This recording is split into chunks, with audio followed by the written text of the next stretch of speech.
Muy buenas tardes, agradecemos que nos estén acompañados. Sean bienvenidas y bienvenidos a esta interesante conferencia Rómulo Rosso, Raíz de Piedra. Esto es en el marco del 126 aniversario de nuestra capital Chetumal, Quintana Roo.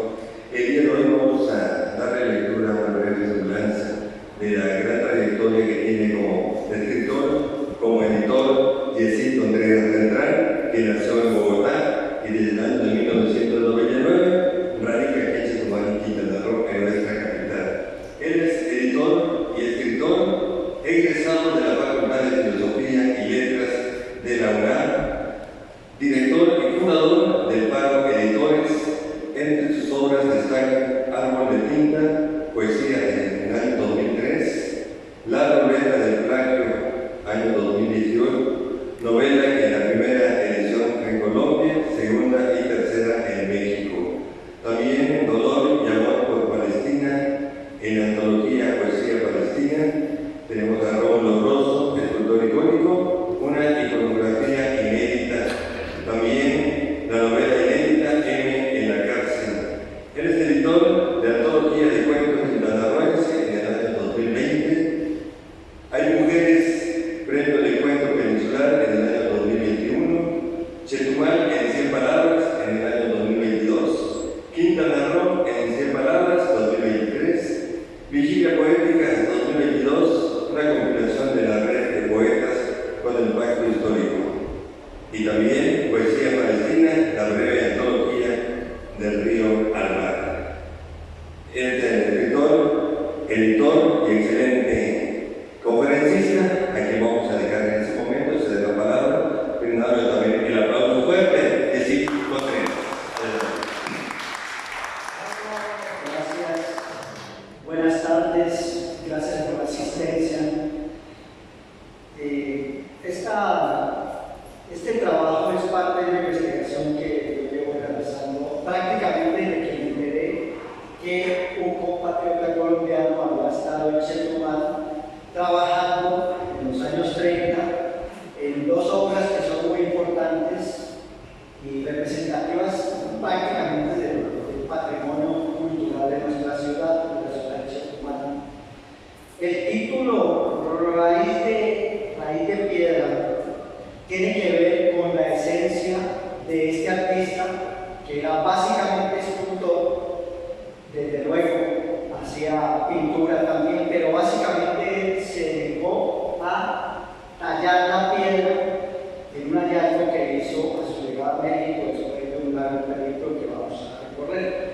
Por eso Raíz de Piedra, porque sus obras más representativas, o las obras monumentales en la ciudad de Mérida, el Monumento a la Patria, y en Chetumal, la Escuela Socialista Belisario Domínguez, que él decoró, y el Hospital Morelos, los cuales realizó frisos que, como decía antes, son parte de nuestro patrimonio muy importante y de la calidad como artista que tuvo este bicompatriota, que por cierto es colombo-mexicano, nació en Colombia en 1899 en Bogotá y radicó desde el año 31 en México, pero curiosamente cuenta su hijo Rómulo Rosso Kraus Jr. que el día en que él murió, el 17 de agosto de 1964, recibió un telegrama donde la Secretaría de Relaciones Exteriores de México le otorgaba la naturalización el mismo día de su muerte. Anecdótico, ¿no? De todas maneras hace parte del mito del artista, de este artista binacional. A ver qué se le da el texto. Su nombre, pues, Rómulo Rosso Peña, él era hijo de los que llaman un hijo natural, antes llamaban, ¿no? Es absurdo. Es una concepción absurda porque todos los seres humanos somos naturales. Y resulta que su mamá, su madre, fue una empleada de un alcalde de una ciudad cercana a Bogotá que se llama Chiquinquirá, que es conocida porque hay una virgen de Chiquinquirá.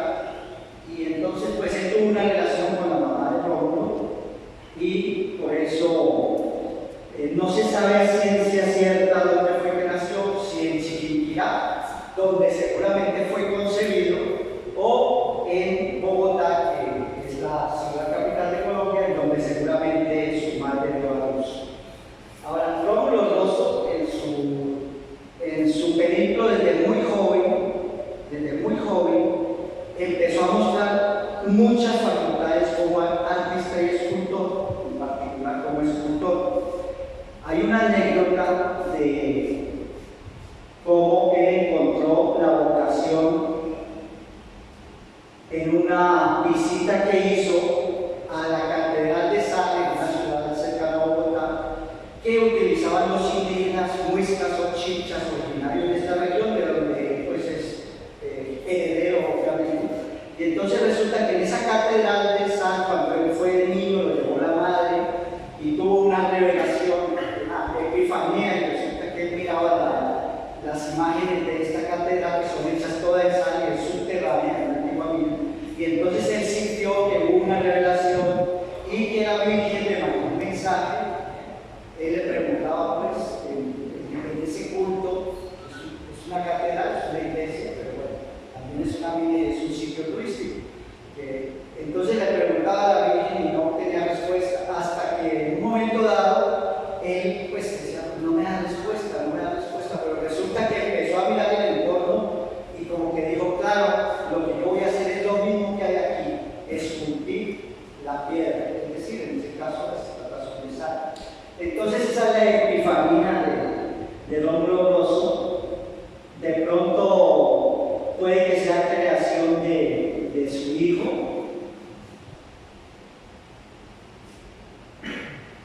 pero sea como sea, su trayectoria como escultor empezó por aquí.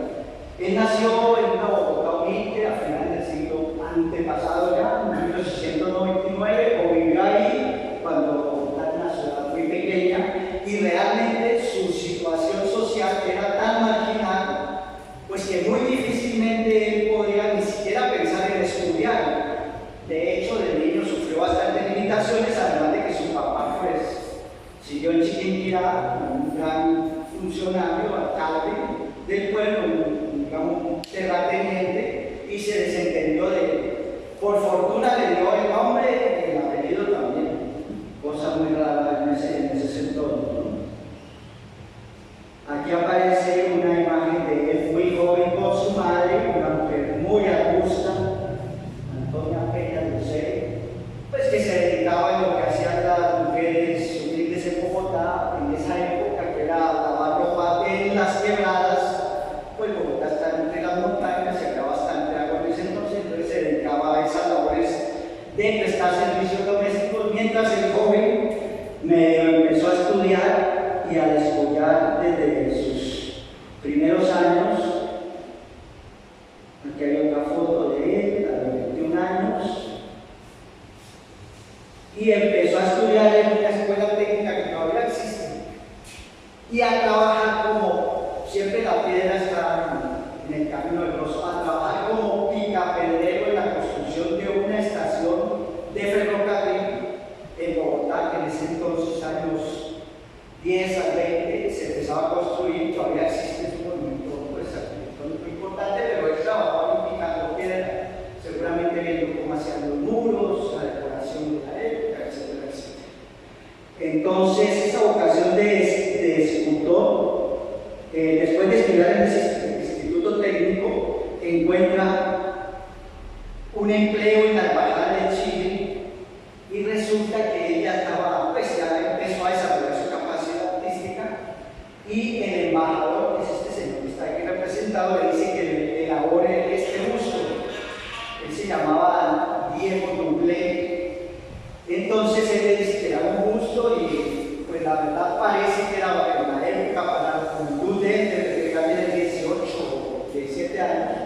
Le gustó mucho y empezó a protegerlo y a fomentar que él trabajara ya en la escultura como tal, aparte de su trabajo que hacía, pues, digamos, de office boy en la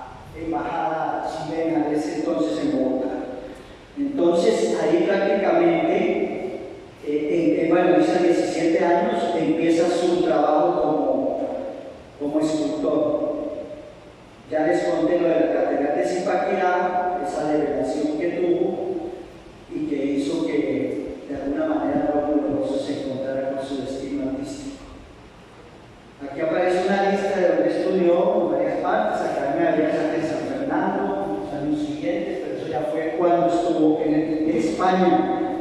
Entonces Rómulo Rosso allá realmente lo que hizo en Colombia, hay un busto de un fraile en Chiquinquirá que le encargó, seguramente su papá movió influencias acá para que hiciera, pero el busto no aparece.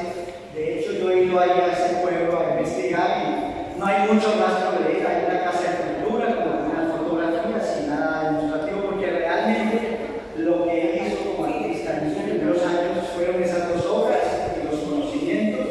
Y una vez que pudo, seguramente por ayuda de este embajador chileno, le hace una carta de recomendación, seguramente le ayudó para viajar a Europa, que era en los años 20, lógicamente la cuna, o más bien la capital, las capitales de las vanguardias artísticas de ese momento. Ya empezaban a descubrir a los escultores como Rodin, los pintores, obviamente Picasso, todos ellos, los surrealistas, etc. Entonces realmente él tenía necesidad de ir hasta Europa y se embarcó. En esa época irse de Bogotá, que queda en todo el centro del país, había que bajar unas cuantas horas en mulas, seguramente hasta el río Magdalena, embarcarse en un navío, en una nave que atravesaba el país, llegaba a Barranquilla, donde desemboca el río Magdalena, de ahí embarcarse hasta Europa, y eso debió durar varios meses su viaje. De hecho, su hijo cuenta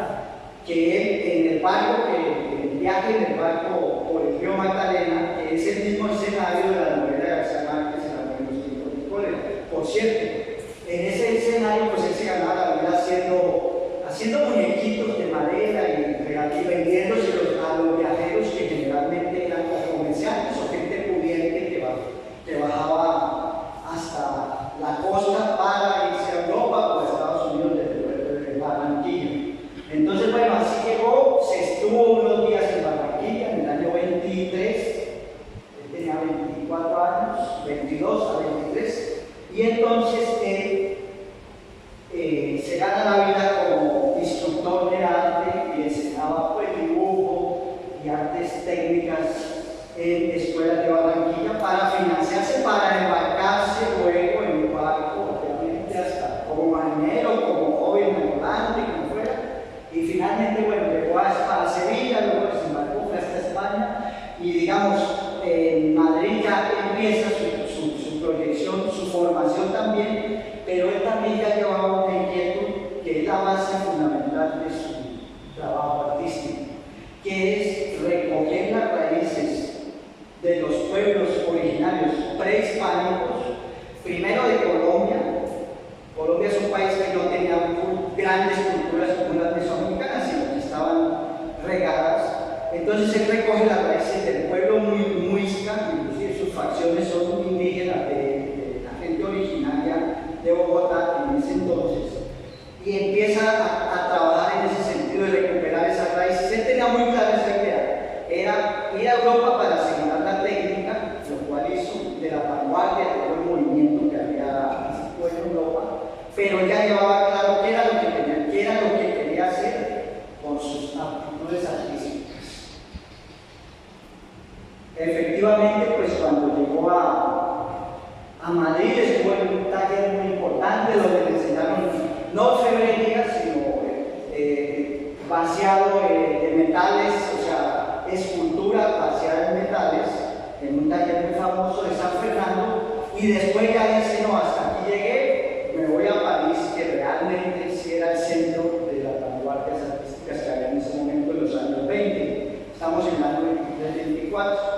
En el año 25, él ya estaba estudiando allá en París, con todo lo que implicaba, primero relacionarse con los escultores.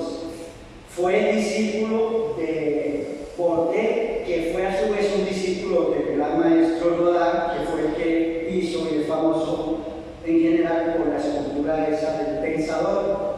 Se la deben ubicar, es muy conocida. Bueno, Rodin era muy importante como escultor y esa fue la forma que asimiló también Rómulo Rosso.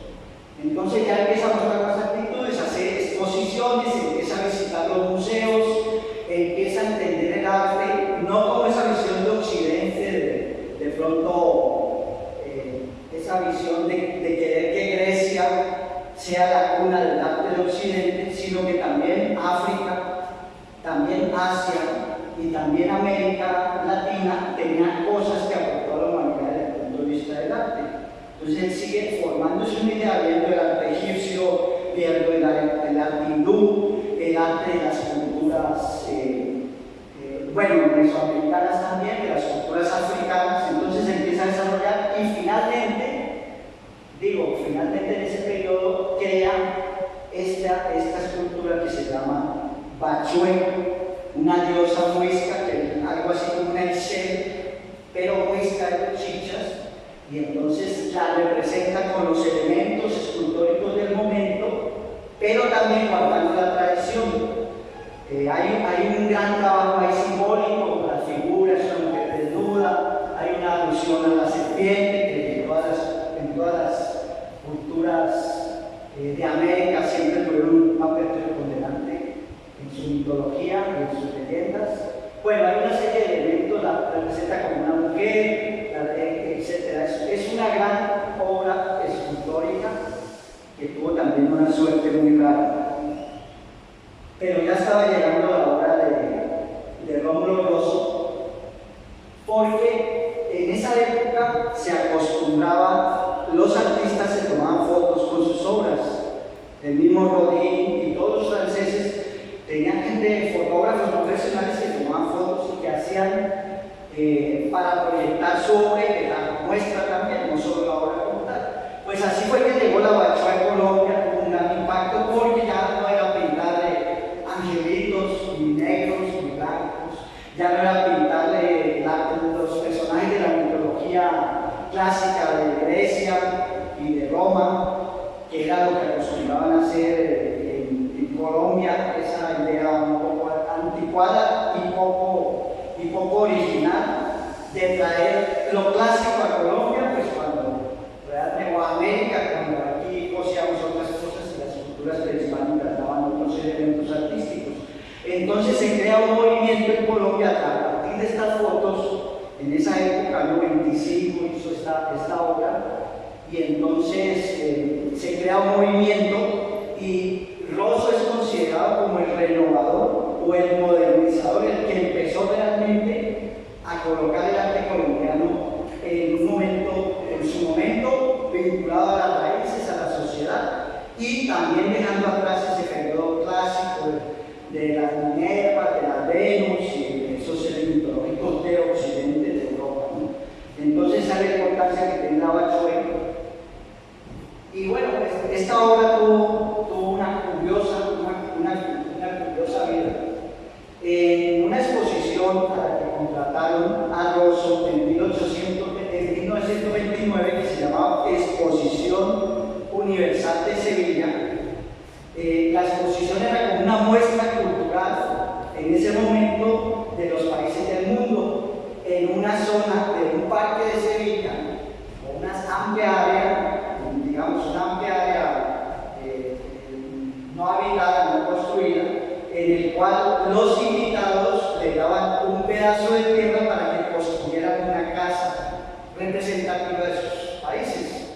Entonces, pues esto contratan a Grosso, pero además también está México, que México siempre se ha caracterizado por esa potencia en la promulgación, difusión y orgullo nacional de sus raíces prehispánicas, mesoamericanas, de esas culturas. Entonces él aprendió mucho y conoció a un personaje muy importante, Miguel Mirabeles, que era un arquitecto que fue el que diseñó la Casa de México allá en Sevilla, y Rosso ya tenía prestigio y lo contrata y lo pone a construir la Casa de Colombia en esa gran exposición universal que todavía existe. De hecho, esas casas, bueno, la Casa de Colombia ya es una reliquia artística, obvio, pero ahí funciona el Consulado de Colombia. No sé la Casa de México, pero debe tener un uso similar, porque todavía existe, a pesar de que ya pasó, bueno, va a ser un siglo en el año 29. Entonces Rosso es contratado y empieza a decorar la casa, igual que la de México y la de Perú, pues con motivos incaicos, aztecas y mesoamericanos, en el caso de México, y de Colombia, de las culturas de los pueblos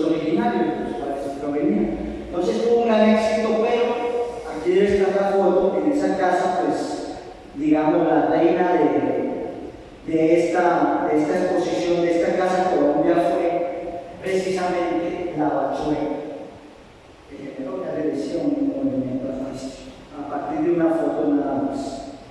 Pero bueno, resulta que Lavachué, aquí se ven algunos detalles de todo el simbolismo que tiene, recuperando de dibujos y de inscripciones y de algunos elementos de cerámica, recuperándolos y plasmándolos ahí, porque Rosso curiosamente debió ser muy precoz y tenía muchos conocimientos, porque en Colombia alcanzó a estudiar a los chichas, a los muiscas, y había muy poco realmente en Colombia, porque en Colombia las muestras arqueológicas arquitectónicas no hay prácticamente, son escasas en esa época también. Lo único representativo era cerámica y la orfebrería, los objetos de oro. Que en Colombia hay un museo de oro que es maravilloso y que muestra todas estas decoraciones, diseños que hacían los indígenas de todo el país y en particular los del centro de Colombia. Entonces esta escultura la colocan en el centro de la exposición esta de Colombia, en una fuente, pero resulta que duró un año ahí y desapareció. De pronto no se sabe qué pasó. ¿Por qué viene a cuento este señor? Porque él es un historiador de la Universidad Nacional de Colombia, que se llama Álvaro Medina, que él es de Barranquilla y empezó a investigar a Rosso, y resulta que preguntaba, y la famosa Lavachué no aparecía por ningún lado. Llevaban las fotos, no se sabía. Pero sin embargo, en el año 98, 97, él empieza a indagar, vino aquí en Mérida, vivía Rosso, y la familia de Rosso preguntó, no sabemos qué pasó con Lavachué, se desapareció, prácticamente logró desaparecer hasta el 97-98.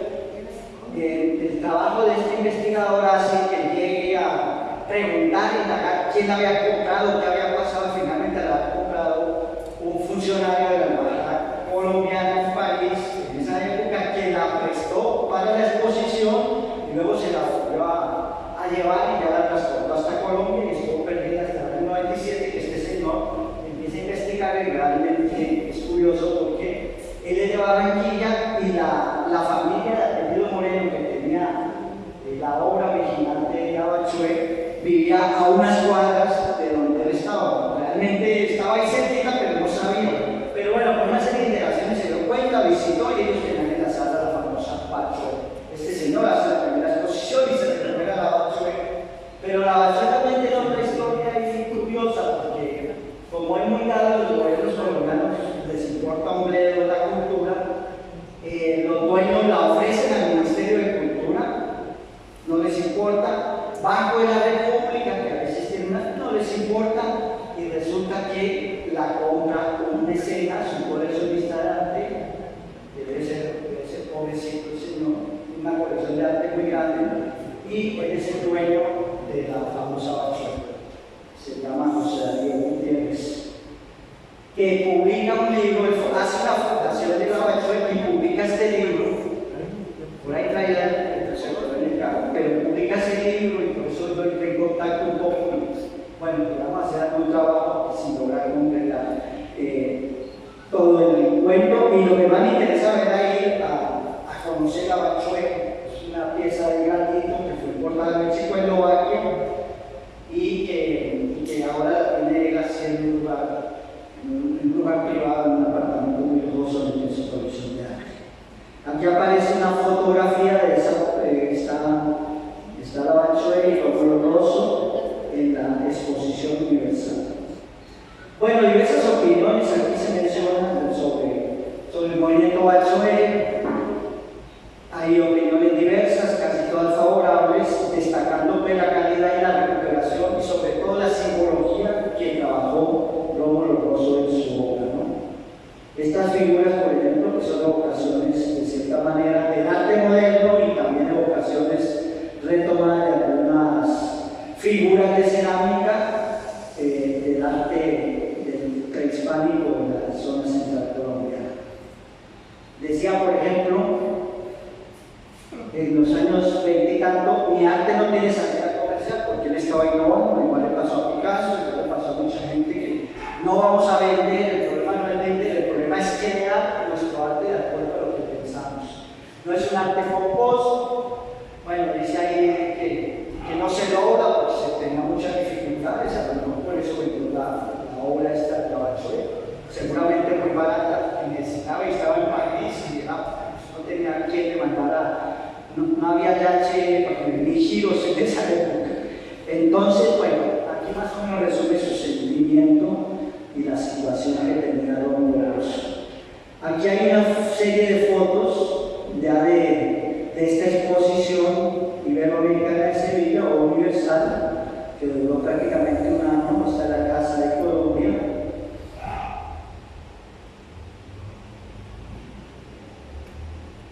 Debe haber algunas decoraciones y detalles, recogen prácticamente todos los aborígenes, sobre todo los colombianos, y estuvo muy influido por el pabellón de México, porque también, bueno, como sucede, a veces uno se va encontrando los caminos. Él conoce a Miguel Mirábiles y Miguel Mirábiles es un personaje muy importante que vamos a ver, que tiene que ver con nuestra historia de Chetumal también.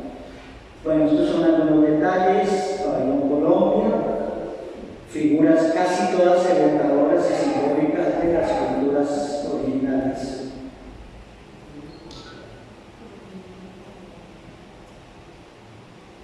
Entonces, realmente esta exposición fue toda un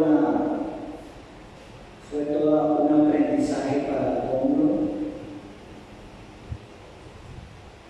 Por ejemplo, en Colombia hay muy pocas esculturas de Rosso.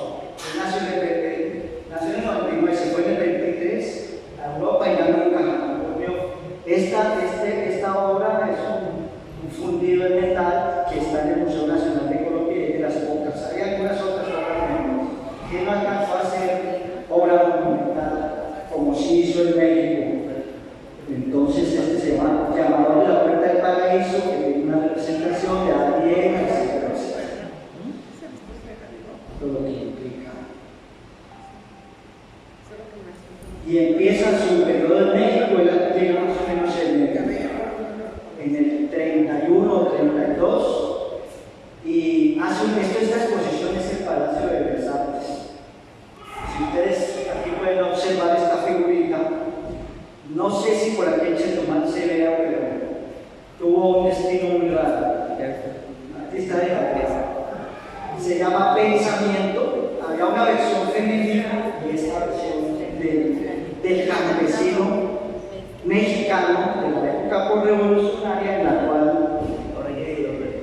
pues Rosso trata de expresar el sentimiento de melancolía, como de que, bueno, sí, hicimos la revolución, nos fuimos a la bola, peleamos por la tierra, viva Zapata, pero no tenemos tierra o las tierras tomadas, etc. Entonces se trata de evocar eso, al campesino mexicano, evocador y llamada a la cultura pensamiento. Pero ¿qué sucede? En esa exposición de Bellas Artes, a un periodista de mala leche, de mala onda, se le ocurrió poner una botella de tequila o de licor, tomó la foto y la publicó y le puso el borrachito. Y de ahí es que nace la escultura como artesanía. O sea, decimos que se tiró la obra que trataba de representar, era otra cosa totalmente diferente. Y se hizo un gran escándalo, pero ya, de hecho, los artesanos mexicanos con Rubén que empezaron a dar cosita y uno la pegó en el centro. Los techos de Y allá se llama así, el borrachito. La escultura controvertida. El pensador también tiene su versión femenina, pero como no tiene sombrero, no tengo la foto, pero no tengo su versión, pero no es tan representativa.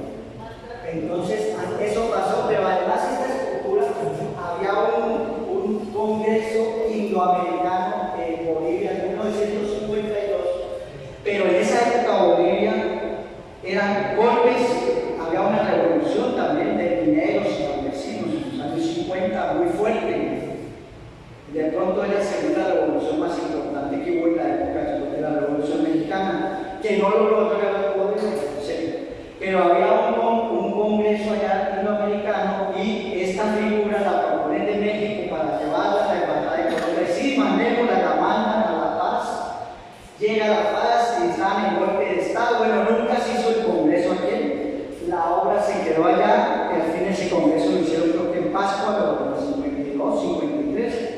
Y hasta el momento, yo la he rastreado en Google, dice que está en el Museo Nacional de Bolivia, pero el original, pero ahí no aparece en las fotos ni catálogo, nada. ¿Quién sabe si está allá? Pero bueno, terminó en Bolivia la famosa artesanía hecha por Rómulo Rosso.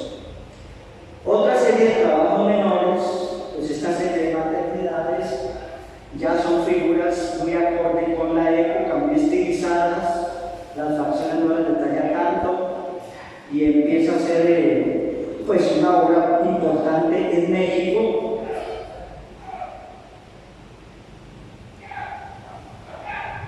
Hasta que, después del escándalo que hubo con su borrachito,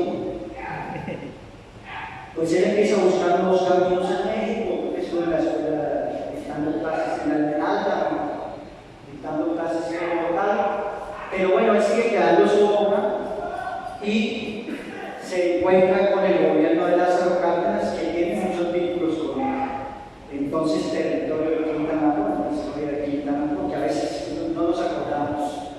No es gratuito pues que la figura de don Lázaro esté en Cabo.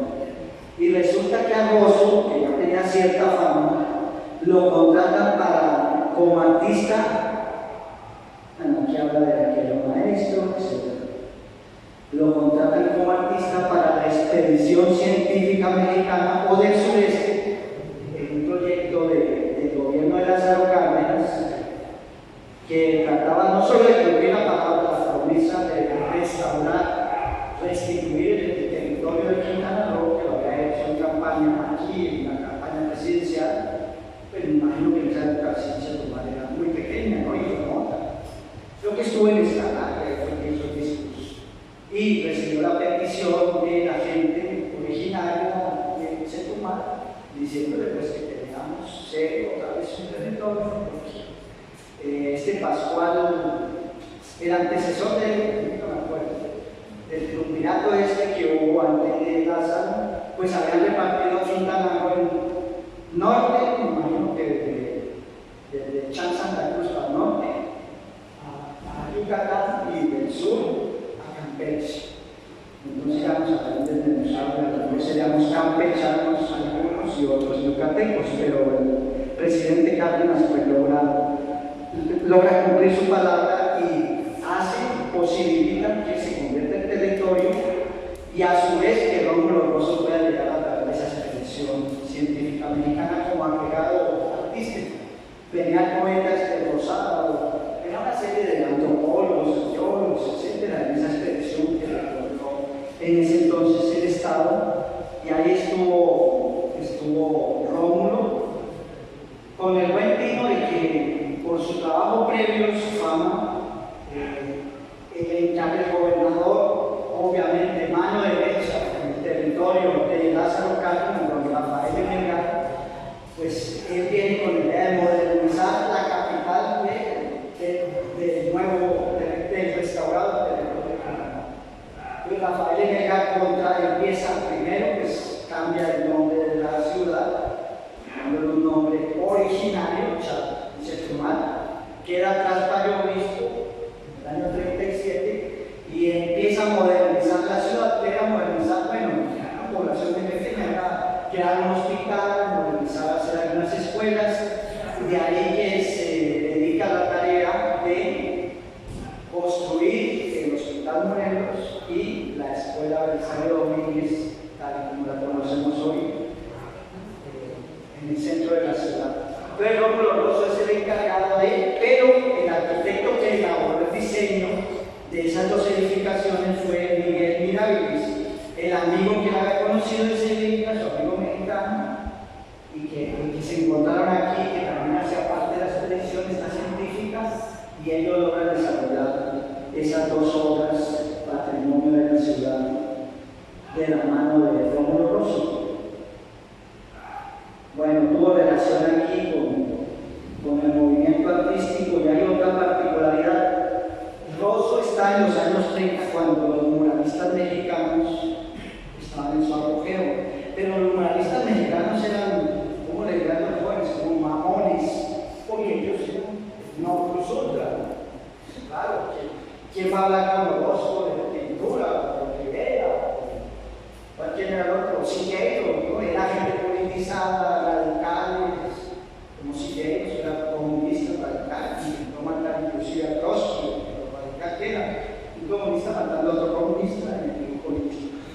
Entonces Rosso está en ese ambiente un poco difícil, pero él asimila una serie de conocimientos. Algunos estudiosos dicen que Rosso, cuando ya está en el sureste, dice, bueno, pintar murales aquí es complicado, pero él vuelve otra vez, claro, que la expresión mía es la piedra, o la escultura en la masa de piedra, ¿no? Entonces él también dice, claro, esos son los murales de nosotros, y empieza a ver como los mayas en las ciudades, en ese entonces como Chichén Itzá. Si vemos detenidamente Chichén Itzá, pues no es que Rosso hace una evocación, una reinterpretación de ese estilo arquitectónico y artístico de la escultura. Entonces lo hacemos en piedra. Bueno, estará ya China, que son pinturas, entonces encuentra otra beca que ya venía trabajando. Estuvo aquí relacionado con importantes escultores, algunos conocidos, yo no sé mucho la obra de ellos, pero bueno, fundaba una sociedad que empezó a trabajar en esa idea de pronto contraponiendo al movimiento muy fuerte de los muralistas. Aquí hay otra obra de Libertador Simón Bolívar, de los años 40. Bueno, damos un salto de aquí para la obra más importante que podemos hacer humano. El Monumento a la Patria duró 12 años la ejecución. El plan original fue de Miguel Mirabilis. Él era el arquitecto y Rosso era el escultor. Pero ¿qué sucede? Que se distanciaron por el concepto mismo, porque se llamaba Monumento a la Bandera. Era otra idea, y Rosso dice, bueno, ahí se distanciaron, cada uno con sus argumentos. Mirabilis, según los planos, quería hacer un hemiciclo también, pero más un hemiciclo como para que la gente se reuniera, conversara y que tuviera algunos símbolos patrios, etc.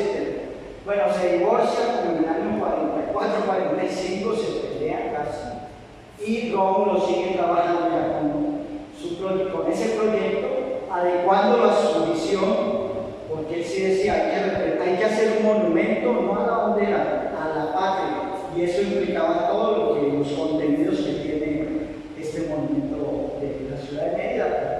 Curiosamente es considerado uno de los más importantes inclusive a nivel nacional.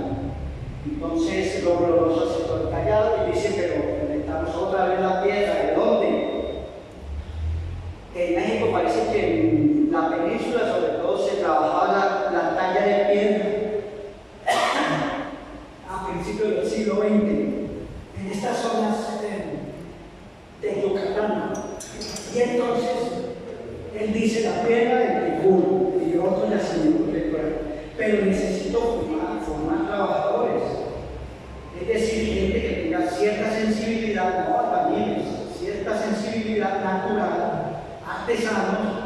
Y entonces empieza a trabajar en Ticún, hasta que en Ticún hay un arco maya que él hizo, y desde entonces de ese impulso que le dio Rómulo Rosso al trabajo artístico de artesanal de la piedra, es que surge todo pues, este centro artesanal hasta la fecha. Uno pasa por ahí, por el teatro, o pasa por Mérida, o pasaba antes de esa carretera y siempre están vendiendo figuras en piedra tan extraña. Esto fue de alguna manera una repercusión muy positiva que tuvo el trabajo de Rómulo Rosso con el Monumento a la Patria. Acá aparecen algunos detalles. La concepción original pues sí eran dos, como ya sabemos, era esta patria, la representación de la patria, esta figura con rasgos claramente mayas, la simbología maya, y en México moderno abajo del sal, y en la parte convexa, en la parte hueca, pues está el lago de Texcoco, y además está representado pues, la historia de las culturas mesoamericanas, tanto la azteca y la maya como otros elementos. Entonces, bueno, entonces este monumento a la patria tiene además esos elementos. Aquí hay otra foto de cuando estaba trabajando él.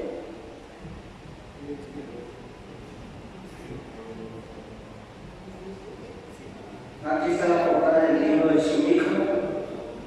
Fue tal vez el primer trabajo que se hizo y donde Él cuenta cosas, por ejemplo, en su estancia en Mérida, cuando él llega a la ciudad de, bueno, él vuelve a la Ciudad de México después de Chetumal y empieza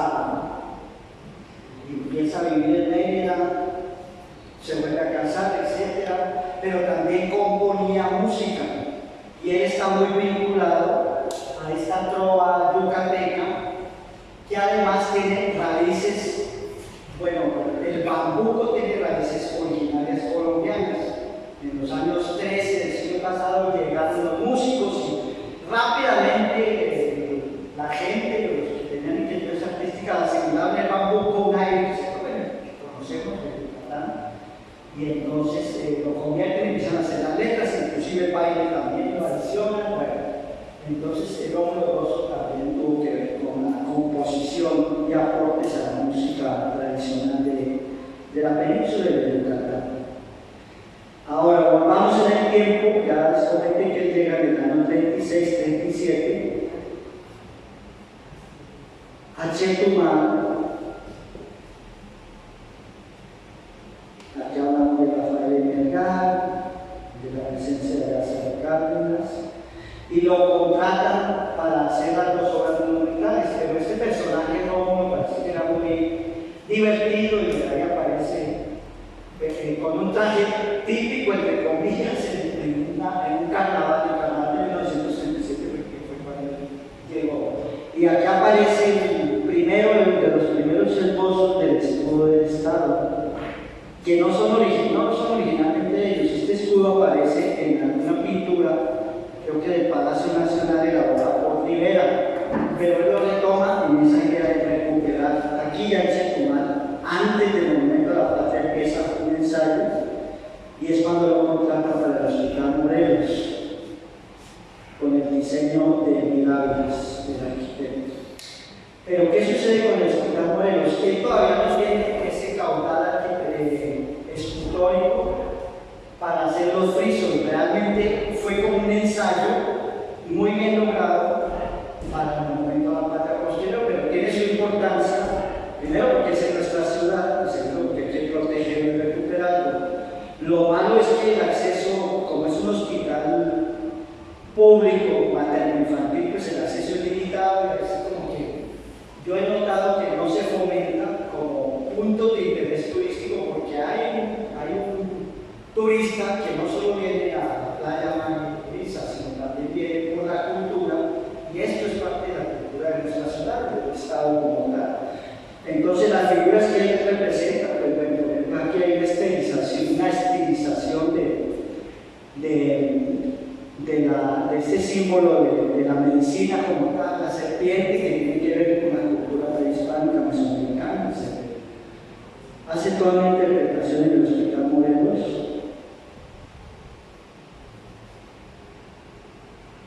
Aparece la fuente de la salud.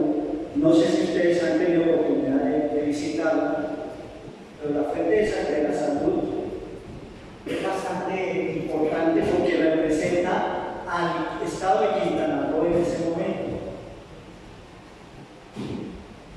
Los personajes, ¿no? En una novela que yo tengo sobre Chetumal, se llama La Puerta del Plagio, yo al personaje lo llevo a que dé a luz en ese hospital, pues con un truco, ¿no? Para mostrar que en el Hospital Morelos ella ve las figuras que hay, son 211 figuras contadas una por una, de toda la gente que habitaba la ciudad en ese entonces, del Estado. Realmente era muy poca la gente que vivía fuera de Bacalar y de Santa Cruz, que no había nada por el lado del Estado. Pero representa todo alrededor de la fuente de la salud, que es el centro temático. Los personajes, hasta por ahí aparece un perrito, un soldado, un chilero, bueno, una monja, enfermos. Este personaje, no sé qué representa, porque tiene como una especie de corona muy curioso, habrá que ver, porque sí tiene que tener una razón para haberlo puesto.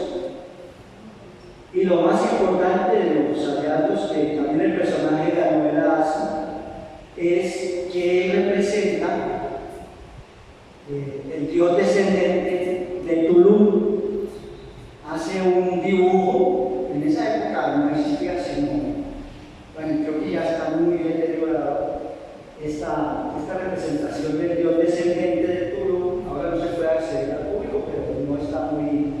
bueno, no se ve como en el dibujo, como él lo representó, recuperando esas raíces, o sea, ya tenía claro para dónde iba definitivamente.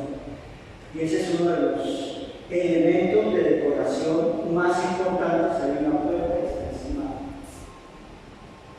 un pebetero, pero este Dios descendente aparece varias veces. Con toda la simbología del caso, puede retomar toda la concepción maya representada en este Dios descendente, que se llama así porque aparece hacia abajo.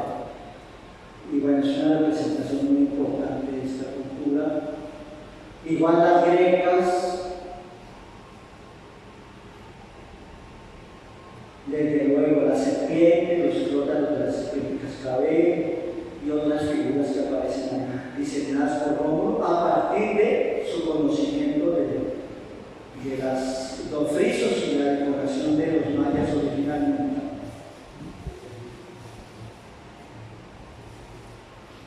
Una cuestión muy curiosa es que realmente sí tiene un detalle. Si ustedes van, se encuentran se encuentran una figura de modelos, la verdad que desentona totalmente porque esa figura no la hizo Rosso. A lo mejor le hubieran dicho que le hiciera, hubiera estado acorde con el estilo escultórico, con su visión de este personaje, pero no, es una figura de esas que hay por miles en México, de ese Morelos. Es como que la gente, bueno, yo he tenido oportunidad de ser guía de turistas, unos visitantes que son conocedores de arte, y como que se paran así y dicen, bueno, pues si lo quitamos, mejor quitémoslo. No se puede quitar, pero porque tiene un valor claro. Pero bueno, ese sí desentona totalmente el Hospital Morelos. Finalmente, el Hospital Morelos, damos un salto que fue entregado, creo que en enero del 39, pero damos un salto a esta escuela de ensayo Domínguez. Bueno, se me ocurre, ¿y por qué socialista? Interesante. Esta es la figura original. Porque resulta, no lo saben, pero resulta que Lázaro Cárdenas hizo una reforma constitucional del artículo, ¿cuál es? De la educación. El cuarto, ¿no? En donde dice que la educación sería regida por la sociedad del socialismo o algo así. Por eso es que esta escuela se llama socialista. Él dice que no.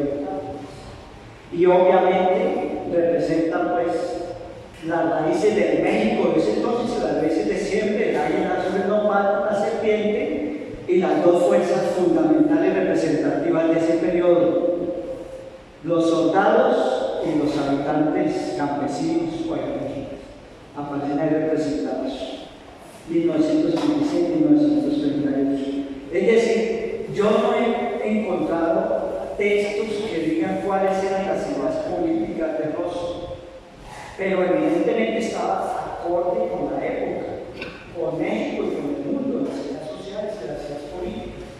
Desde luego estaba controlado por el gobierno de Lázaro Cárdenas y la familia militar local, era representativo de este nacionalismo revolucionario, y entonces pues él tenía que hacer eco, pero los artistas son rebeldes y por eso que esto no, pero bueno, queda para siempre en nuestro imaginario y en nuestro patrimonio. Y pues como ustedes lo conocen, hay 8 columnas con figuras representativas de mayas, efigies, etc. Lo único que tampoco me convence, bueno, yo sé que digo en algunas cosas, no me perdonan, ¿no? ¿Por qué Minerva? El teatro Minerva como que tampoco tiene mucha relación con el espacio que es la escuela de los como que desentona. Bueno, de pronto porque en el friso principal pues aparece, estas son las representaciones de figuras mayas, no sé si estará. Aquí hay un refuerzo de los valores, ¿no? La voz representativa no solo del trabajo del campesino, sino del alcance político del momento, años 30 y tantos. El martillo con unas cadenas evidentemente rotas a propósito en unos grabados que aparecen a lo largo de los muros de la escuela del Estadio Domínguez. figuras mayas recuperadas. Aquí pregunto que por qué Minerva, a lo mejor porque este friso pues hace alusión a esa mitología universal. Este es el personaje aquel con rasgos indígenas que bajó en la mitología griega, bajó a los hombres del cielo, cuando les trajo el fuego, aparece cobijando la lanza del ciclero. Esto es recreación y representación de Rosso. No sé si lo habrá tomado y que haya habido un contacto con gente que hubiera hecho este tipo de trabajo, pero hace la representación de una mujer, bueno, la danza setumaleña y los tradicionales símbolos de la tragedia y la comedia, que más son de Occidente, ¿no? La tragedia y la comedia. A lo mejor hay explicación ahí del Minerva, porque además pues estos tienen rasgos indígenas, pero de todas maneras son representaciones de esa concepción del teatro, digamos, occidental, que no universal, occidental por lo menos. Ahora hay otra cosa que de pronto le llama la atención. El monograma de Rómulo Rosso, evidentemente son dos R's, una contrapuesta a la otra, pero en sí mismo el monograma de Rosso tiene toda una simbología. Los tres punticos pues son una representación de la masonería, lo que es vida, verbo y luz, no sé en qué orden cada punto, pero además está la cruz encima y nunca cambió este monograma. Nunca lo cambió y fue acuñado desde la época europea. Ahora, lo cual quiere decir que compartía o sabía de las ideas de la masonería y a lo mejor en México también tuvo contacto secreto con algunas logias, etcétera, etcétera. Pero siempre lo mandó. Pero otra cosa que también manifiesta es la escuela, una cuestión que yo, desde un punto de vista personal, la escuela estética de Rosso que asimila en la época en Europa, en los años 20, que es el arte como deco. Pero yo digo que la trayectoria y el trabajo global que hizo Rosso rompe con esos elementos, los elementos geométricos y los elementos de tipo estético con el art deco, pero él transforma eso. Primero, asimila la corriente mexicana. Segundo, trae su propia concepción de incorporar la cultura originaria de nuestras tierras, la cultura ancestral, a su arte. Y tercero, hace una reinterpretación, por ejemplo, otros elementos, el rojo. En Mérida, una vez estudio con cierta frecuencia y siempre visito el monumento. Por ahí algunas rebeldes lo rayaron, etc. Pero lo restauraron y utilizaron una pintura como café. No, en los artistas hay cosas que son importantes simbólicamente.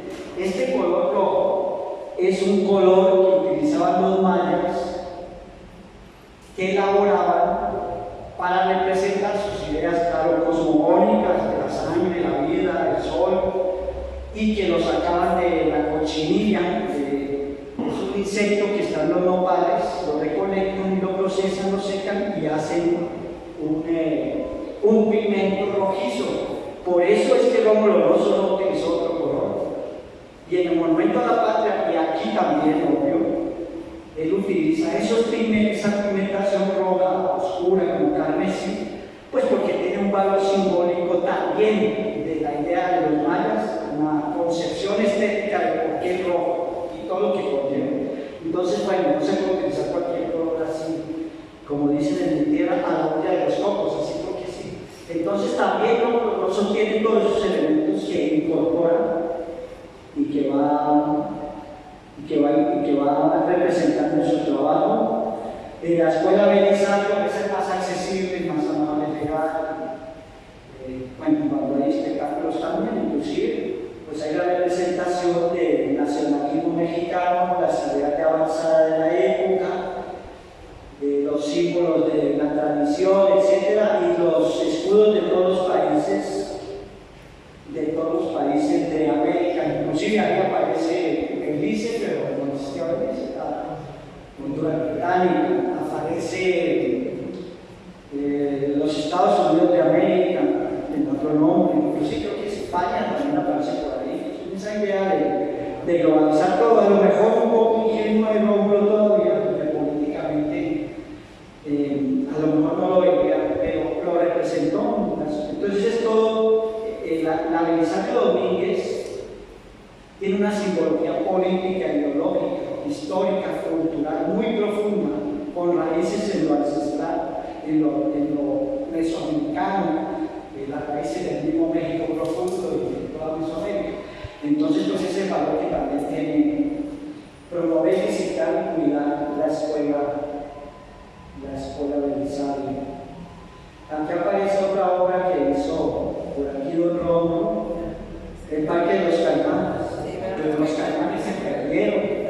Inclusive creo que aquí hay un cuento que cuenta, un relato que cuenta, solo que una memoria, se llama Los Caimanes, pero los caimanes volaron. Así me pareció muy gracioso. Entonces, no hay sino una foto, pero no encontré la foto. Por ahí la tenía perdida, hacer una foto, por cierto, muy borrosa, que no sé. Entonces, por eso el Parque de los Caimanes quedó como otra de las obras de Rómulo por aquí, en Chetumal.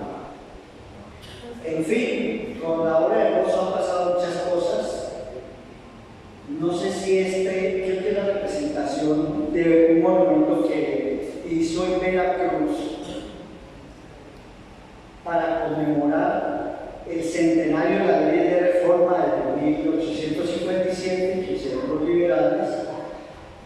Lo contrató porque el gobernador de Veracruz, o no sé si el gobierno federal, hicieron un monumento en Veracruz, y en el 2011 o 12 un infame político, no quiero ni acordarme qué apellido, pero famoso, pues en el parque donde estaba ese monumento, que puede que no haya tenido valor estético, pero era un patrimonio, no todo lo patrimonial tiene que ser magnífico, pues le mandó a devolver, pero más con la idea política de borrar la ley de reforma de la historia de Veracruz, más que por otro lado.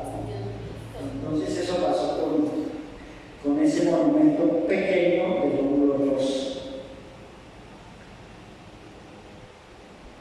Aquí hay una serie de representaciones ya de obras menores, digo menores porque eran pequeñas, de esculturas de Rómulo Rosso, donde más o menos la constante sí es la simplificación de las formas y solo lo esencial es lo que rescatan los personajes. Pero hay una muy famosa, es esta, la mestiza.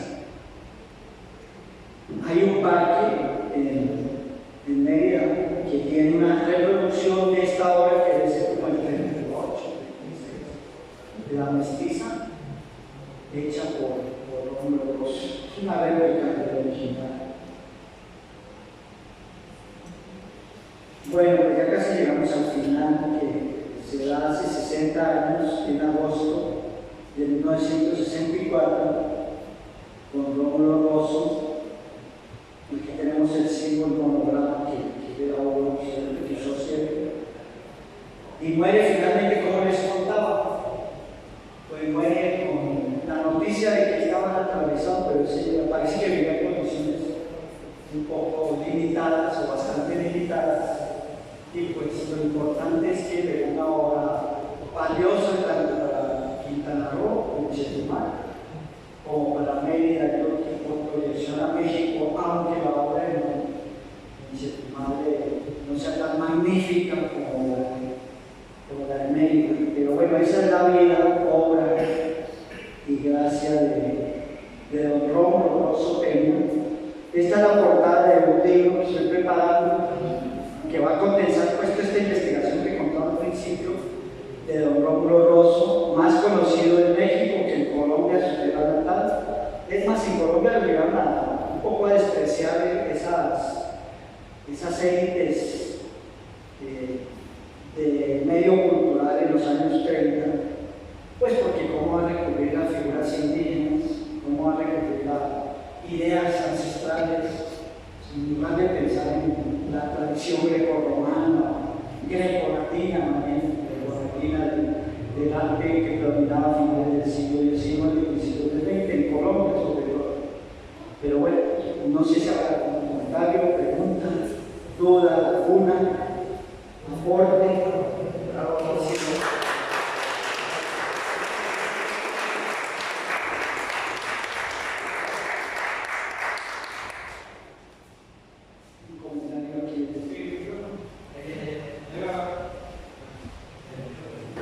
Primero que nada, muchas felicidades, maestro Yesí, por el trabajo tan bello que está haciendo de compilar toda esta información. Yo quiero nomás hacer un comentario. En que estábamos haciendo el tema del Tour Caimán, estábamos investigando sobre precisamente los caimanes, el tema de los caimanes y qué pasó con los caimanes. El parque se llama José Ortiz de Domínguez y prácticamente nadie conoce el verdadero nombre del parque. Se nos hace a nosotros algo muy importante cuando la gente viene y conoce el parque y le dice los caimanes. ¿Pero dónde hay caimanes? Me preguntan siempre. Pues no hay ningún caimán porque se supone, lo que nos estaban comentando algunas personas era precisamente que se hizo una reestructuración del parque y en esa reestructuración obviamente el gobernante del turno se lo llevó y no sabemos si a su casa, a su rancho o quién sabe dónde y se llevaban los caimanes. Pero igual tampoco he visto ninguna foto relacionada a los caimanes, pero sí existieron y fueron 4 fuentes verdaderos del agua, más bien de la fuente. Y me parece muy interesante porque Chetumal tiene una condecoración como ciudad de las fuentes, porque antiguamente existían muchísimas fuentes en la ciudad, pero hoy en día la verdad es que hay fuentes en Chetumal. O sea, a mí se me hace un poquito ilógico el hecho de que le sigamos llamando ciudad de las fuentes cuando los gobernantes, o sea, la administración pública pasada y todo ello no le da fuerza en tema de las fuentes. Y la fuente más visible, una de las más visibles es de los caimanes. Y sí, la verdad es que está increíble y a mí, siempre que entro a la biblioteca Rojo Gómez me apasiona ver precisamente también la estatua el busto de Rómulo Rosso que está ahí, porque nos hace saber de que un gran escultor pues dio parte de su vida y trabajo para Chetumal. Muchas gracias.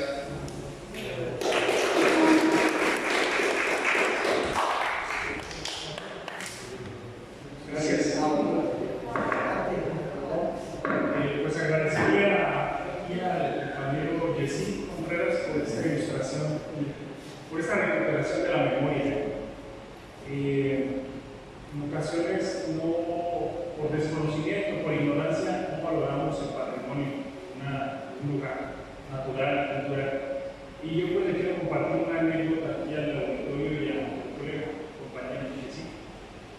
Por allá por el año 1998, en la ciudad de Chiquinquirá, que comentó al comienzo del relato histórico de la vida y obra de Rómulo Rosso, tuve la oportunidad de hacer una práctica de patrimonio cultural, justamente el patrimonio cultural colombiano, en el marco de la carrera de licenciatura en Administración Turística y Hotelera, que cursaba en esa época en la Universidad Pedagógica y Tecnológica de Colombia.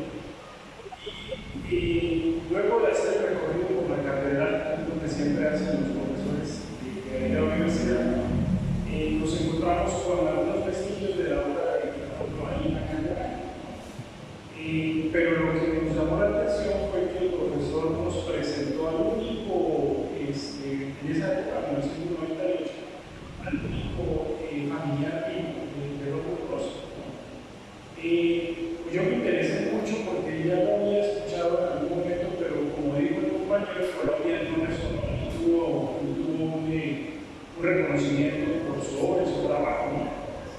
En ese momento, el familiar de interés de pocos estudiantes pues, nos regaló una chispita de esmeralda, una pequeña esmeralda. ¿Por qué digo esmeralda? Porque en la tierra de Chiquinquirá y en los alrededores hay bastantes yacimientos de esta piedra preciosa, como la esmeralda. Y bueno, pues desafortunadamente la obra, desde que comenzó el relato de Guachoy, estuvo perdida mucho tiempo y afortunadamente pues en México sí le dieron el valor y la oportunidad, sobre todo, de poder plasmar y recuperarla.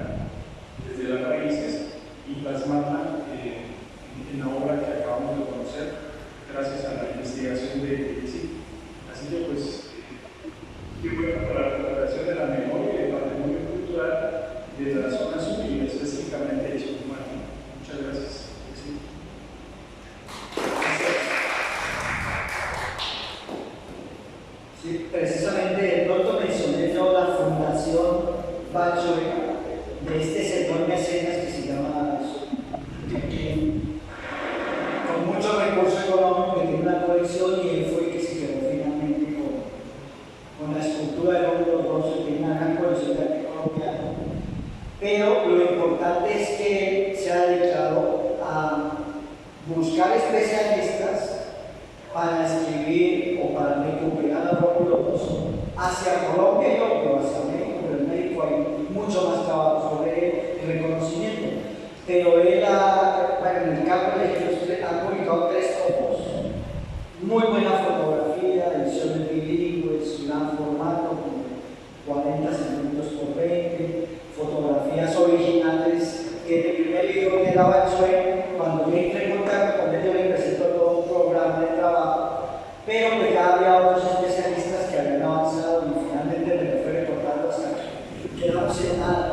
Pero sacó un primer libro sobre nada, luego sacó un libro sobre la exposición de Sevilla, el pabellón Colombia, y el tercero es de los que yo comentaba en las ideas hace un rato, que tiene que ver con esa búsqueda de Rómulo Rosso. Yo creo que él sí marcó, trazó inclusive en México unos parámetros estéticos propios y los desarrolló, los encontró y se reflejan en su obra. Porque, por ejemplo, en Mérida, con el Parque América, creo que se llama, que hay elementos mayas, etc. Sí hay similitud y concordancia con la obra de Rosso, con el Monumento a la Patria, sobre todo, pero de todas maneras hay un distanciamiento porque él no era arquitecto primero, en lo que Minávila sí desarrolló como la arquitectura neomaya. Entonces él lo que hace es una decoración estética, arquitectónica, como escultor y bueno, pero los caminos que él encontró son propios. Yo creo que el reconocimiento que Mérida y que debe también haber en nuestro estado con Rosso es ese, que él fue un artista original, que tiene una obra bastante representativa e inclusive que irradia hacia toda América Latina por esa recuperación de, bueno, ¿quiénes que somos? Pues empecemos por lo primero, ¿no? Éramos los incas, éramos las culturas mesoamericanas, éramos las culturas de Colombia, de Venezuela, éramos o somos las culturas del Amazonas, de Centroamérica, bueno, también indígenas, mayas, etc. Del norte de México y hasta de Norteamérica, Estados Unidos también, y de Canadá. Entonces, toda esa búsqueda hace que el Rosso tenga un lugar preponderante. Así como cuestiones anecdóticas, hay un investigador argentino, no me acuerdo el nombre exacto, pero él estuvo investigando y resulta que llega a Uruguay, muy poco, ¿no? Hace unos 10 o 20 años, y él fue a buscar un amigo librero de la ciudad de Montevideo, pero creo que si no se había muerto y entonces estaban rematando sus libros y todo su archivo. Y resulta que él empieza, porque lo invita a un familiar de este señor, lo invita a ver el archivo y empieza a ver, pero el señor también era fotógrafo, y encuentra una caja con unos negativos e impresiones. ¿Y qué creen? Eran fotos que había tomado este señor en París a la obra de Rómulo Rosso y que casi se pierden si no llega Salvador Amente, este investigador argentino, Auristado Pinello, etc. y recupere. Yo tengo los 2 tomitos que publicaron en Colombia con fotografías de contactos, el libro y fotografía de contacto del negativo de todos los 40 o 50 fotos de Rómulo Rosso y sobre todo de la obra de él. Pero así son las cosas, ¿no? Con los artistas, eso sucede. Entonces, pues recuperemos a Rómulo Rosso y visitemos la escuela de ensayo con otros ojos, quizás, o con ojos más orgullosos, y sobre todo el Hospital Morelos. El Hospital Morelos, pues no dejan entrar, a no ser que vaya con embarazada, pero una por emergencia. Pero no se puede visitar y realmente es parte del patrimonio de la ciudad. Las 2 horas de Rosso. Ya es parte de los patrimonios. Pero para la memoria. Hola, buenas tardes. Felicito. Excelente proyecto. Tengo una investigación. Decía que Rómulo Rosso fue maestro de Leopoldo Cartuchero, o sea, que él era ayudante, él era cartuchero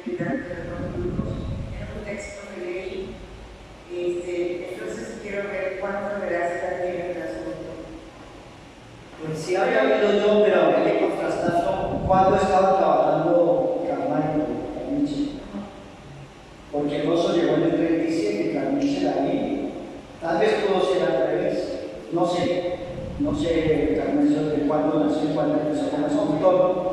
Lo que sí sé, hablando de maestros, es que Rómulo Rosso, cuando llegó a América, ya no sé, ya es el periodo de Tucumán, etc., él entra en contacto con un escultor colombiano que se llama, creo que es Arenas. Y el tipo, Rodrigo Arenas Betancourt, él estaba en México, no sé qué haciendo, pero ya era escultor y quiso trabajar con él. Y no necesito ayudantes. Y lo despidió, pero no lo despidió. Pero esto de Carnice no lo sé, la verdad. Porque de pronto está la discusión de quién creó el escudo de Quintana Roo. Realmente Carnice sí lo rediseñó sobre la idea de, no de Rómulo Rosso, sino de Rivera, que fue, creo que lo hasta no sé, el esbozo del escudo del Estado. Luego pues lo representa Rómulo ahí en la Escuela de Belisario y luego Carnice creo que lo contratan y lo moderniza con los elementos, los haces de luz, y bueno, etcétera, hace adecuaciones. Esa discusión sí ya lo había escuchado, pero quien era trabajo con Carnice es probable. Por lo menos trabajados, sí es que son contemporáneos. Porque solo estuvo 2 años aquí en la ciudad. Desde entonces, algunos se conocían todos. Es más, hay una calle en Chetumal que debería llamarse Rómulo Rosso y no existe. Pero, de hecho, que las curiosidades de que llega aquí, pero sí hay una calle que se llama Bogotá, que queda por acá. Sí, por Obregón, detrás de la gasolinera, esa calle se llama Bogotá. Y creo que continúa abajo de Obregón hasta la otra avenida.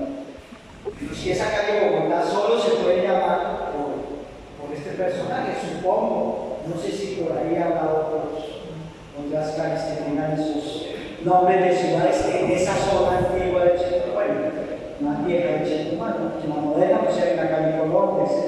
Pero también estamos en Mora de, no sé, pero aquí no tenemos nadie que sabe el ayuntamiento que es una propuesta que yo le hice por ahí a un amigo, que una calle se llame Rómulo Rosso. Pues porque tengo una obra, bueno, claro, se mueve por el corazón binacional y todo, pero yo tengo una obra importante para la ciudad. Es muy importante. Si estaba en un comentario, pregunta.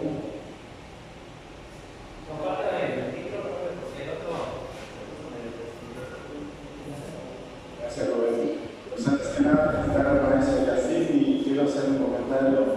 Como de la vieja escuela, si se les puede llamar de esta forma, se preocupaba por el arte, es decir, crear un hospital museo.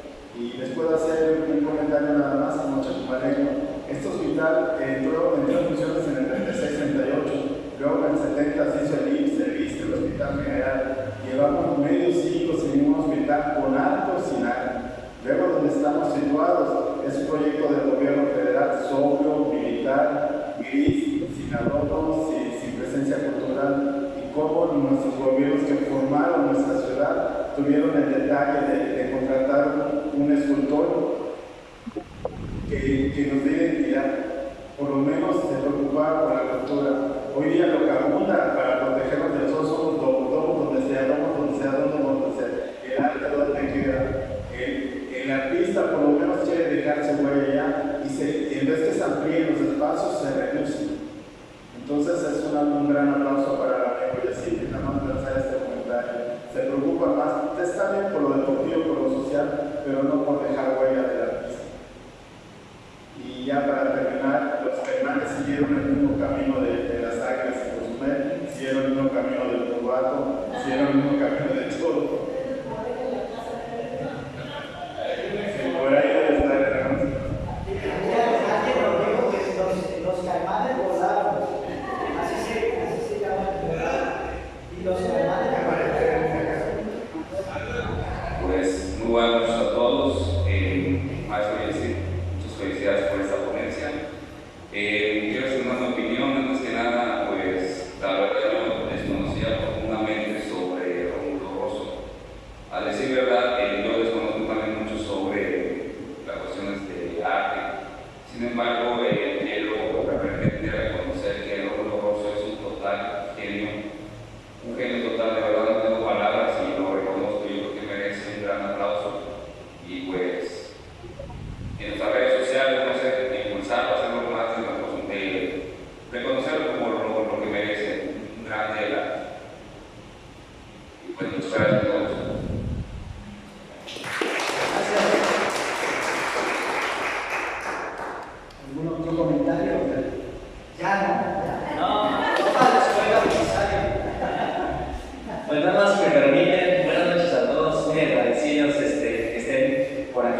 compañeros y yo de la Dirección de Cultura y Artes.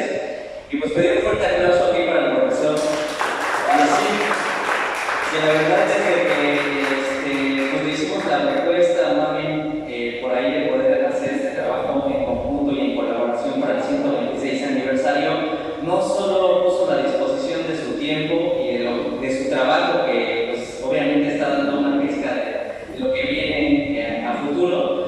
No solo eso, sino que también nos regaló muchas cosas en cuestión de pláticas y también de ya una curaduría que se llevó a cabo pues, en años anteriores, pero que no había visto la luz como quisiéramos tal vez. Y bueno, pues por eso estoy muy agradecido, profe. La verdad, conocí a una cálida persona gracias a unas compañeras y compañeros que me lo presentaron. Pero bueno, tenemos también pues esta convocatoria, la cual el profe ya les dirá un poquito más adelante, que me gustaría que los invite usted, profe. Pero bueno, a nombre de la Dirección de Cultura y Artes, pues por el 126 aniversario, mis compañeros y yo y el ayuntamiento quisimos regalarle o darle este reconocimiento, profe, por esta presentación, que realmente nada más es un poquito de todo el trabajo que usted ha realizado. Y bueno, es todo. Sí, bueno, yo no lo mencioné porque lo decía en la primera diapositiva, pero pues todo este esfuerzo es para celebrar nuestra ciudad, los 126 años. Yo llegué un año después del centenario, recuerdo, y estaba en la celebración, pero como que era un mundo nuevo, porque además yo no soy del Caribe, soy del altiplano andino, entonces, aunque venía de México, de todas maneras no era mi espacio. Pero pues estos esfuerzos son parte de la celebración de este aniversario, y precisamente aquí con Rubén y la Dirección de Agricultura del Pueblo Blanco, pues hicimos el esfuerzo, hicieron el esfuerzo de sacar esta edición, una nueva edición gratuita de Voces de la Ciudad, que fue el primer concurso que hicimos hace 2 años, que se llama más de 100 palabras. Entonces esta es una edición así como un regalo para mucha gente, pero yo sé que no se alcanza a regalar masivamente, pero sí, tanto para la gente que tuvo acceso a los diferentes espectáculos y celebraciones, como a los autores, que creo que por aquí hay 2 o 3, para que tengan un ejemplar de recuerdo. Pero además de esto, pues llegamos al acuerdo de lanzar la segunda convocatoria de Chetumal en 100 palabras. Queremos que el Fabio Editores pues ha hecho un esfuerzo de recuperación de la memoria. Es para el público en general, es para los habitantes de la ciudad o residentes de la ciudad, que lo muestren, claro. Pero de todas maneras es un esfuerzo que estamos haciendo con la Dirección de Agricultura dentro de este marco de los 126 años de la ciudad. Y esperamos pues que todos podemos participar, que participen ustedes con las anécdotas, con la visión crítica que se tiene de algunas cosas, con anécdotas, con ficción, lo que se quiera, porque se trata de convocar a la gente para que escriba y recuperemos la memoria de manera conjunta. Porque finalmente este domingo reunió a 32 autores, pero pues la idea es que se convierta en una convocatoria institucional de la ciudad. Es lo que trata de hacer el Faro de manera independiente, pero qué bueno que haya funcionarios que son afines a esta idea central de recuperar la memoria con un esfuerzo para todos y de todos. Yo creo que es muy importante dotar a la gente de esta serie de elementos que lo pueda expresar sobre todo, tanto los escritores o la gente más preparada académicamente, como otros habitantes, sobre todo la gente de más edad, pues que tiene muchas memorias, tienen muchas anécdotas y muchas cosas que se van a perder cuando no estén. Entonces, una manera de eso es de recuperación de la memoria. Creo que lo vamos a encontrar en eso, los invitamos. Ya la convocatoria la subimos a través de Faro y de la página del ayuntamiento. Es un esfuerzo que empezó ahora el 5 de mayo o 6 y pues se va a prolongar hasta junio cuando se cierre la convocatoria. Vamos a ver, buscar un jurado adecuado. En el Faro siempre hemos tenido el norte de, primero, el premio para los ganadores de estos concursos, ya llevamos 4. Llevamos uno peninsular de cuento, que es como para gente dedicada a la literatura en forma. Llevamos Quintana Roo en 100 palabras y Estado de Tica corriendo Cancún en 100 palabras. Y a la par lanzamos esta convocatoria de Chetumal en 100 palabras. Y la idea es dotar de libros a la gente que resulte finalista, pero además pues, recuperar la memoria que se puede a través de estos esfuerzos, pero además que el jurado, para hacer transparencia, que sea especialista y externo a nuestra ciudad y a nuestras instituciones y al mismo faro como tal. Siempre llamamos a los especialistas que puedan dar un fallo pues, profesional y ajustado a lo que realmente consideren como conocedores de la literatura y de estas expresiones literarias. Entonces esa es la idea, los invitamos a que participen. Bueno, lo único que les pido es que no vayan a repetir la ganadora, ¿no? Porque entonces porque bueno, ha sucedido que en los otros concursos, por ejemplo, Diana Amador, que ganó el premio Antología de Cuento, ella participó en Quintana Roo en 100 palabras. Lo digo en broma, ¿no? Pues si hace su trabajo bien, resulta convincente para el programa, no podemos hacer nada. Pero la idea es fomentar a la gente a que escriba, a que lea y a que recuerde su vida, que es la vida de nuestra ciudad. Ya está. Sí que si alguien sabe por ahí la anécdota de dónde quedaron los Caimanes, la puede relatar en 100 palabras y participar en el concurso.